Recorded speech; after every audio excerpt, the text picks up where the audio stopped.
بسم اللہ الرحمن الرحیم۔ السلام علیکم دوستو، حضرت صالح علیہ السلام کا واقعہ اور پتھر کے اندر سے اونٹنی کو کیسے پیدا کیا۔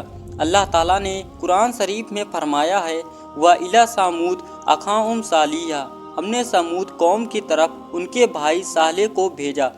سمود ایک دولت مند قوم تھی جو انگنت بکریوں اور اونٹوں کی مالک تھی۔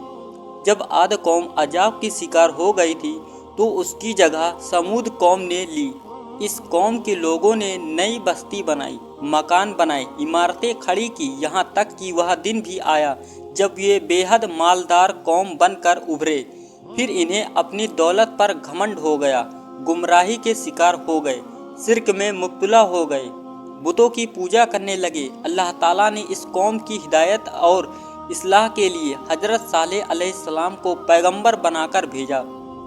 وہ انہیں اللہ کے سیدھے سادے راستے پر چلانے کی کوشش کرتے، انہیں نصیحت کرتے، اچھی اچھی باتیں بتاتے، لیکن اس کے سرداروں نے کچھ سن کر نہ دیا۔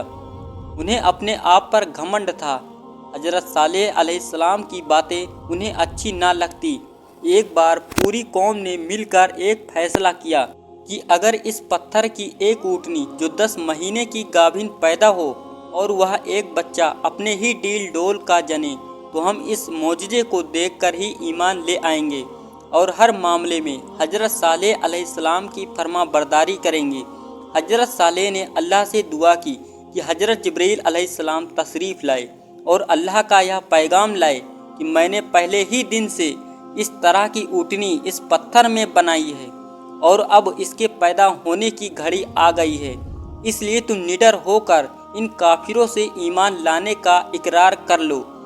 پھر جب قوم نے اس طرح کا اقرار کر لیا اور قسمیں کھا کر تائید کی تو اچانک اس پتھر سے آواز آئی اور وہ پتھر پھٹ گیا۔ پتھر سے اس طرح کی آواز آنے لگی جیسے عورت بچہ جنتے وقت چیختی چلاتی ہے۔ پتھر کے پھٹ جانے کے بعد ویسی ہی اونٹنی نکلی جیسے دیکھ کر پوری دنیا دنگ رہ گئی۔ پھر اس نے اسی جسم کا بچہ جنم دیا۔ کیسی شان تھی اللہ کی! اس معجزے کو دیکھ کر ابن عمر تو مسلمان ہو گیا۔ پہر دن چڑھنے کے بعد غیبی زوردار آواز ان کے کانوں سے ٹکرائی جس سے سب ڈر سے کانپنے لگے۔ پھر تو اللہ کی اس غضب کا شکار ہر بوڑھا جوان کمزور پہلوان بن حضرت صالح علیہ السلام اور ان کے ساتھی اس اللہ کے غضب سے بچے رہے۔ تباہی کے بعد جب حضرت صالح علیہ السلام لوٹ کر اپنی آبادی دیکھنے آئے تو دیکھ کر رو پڑے، آنکھوں سے آنسو جاری ہو گئے۔ ایک عرصے کے بعد وہاں سے مکہ تشریف لے گئے اور وہیں ان کا انتقال ہوا۔ انا للہ و انا الیہ راجعون۔ دوستو ویڈیو اچھی لگے تو لائک کریں، چینل کو سبسکرائب ضرور کریں۔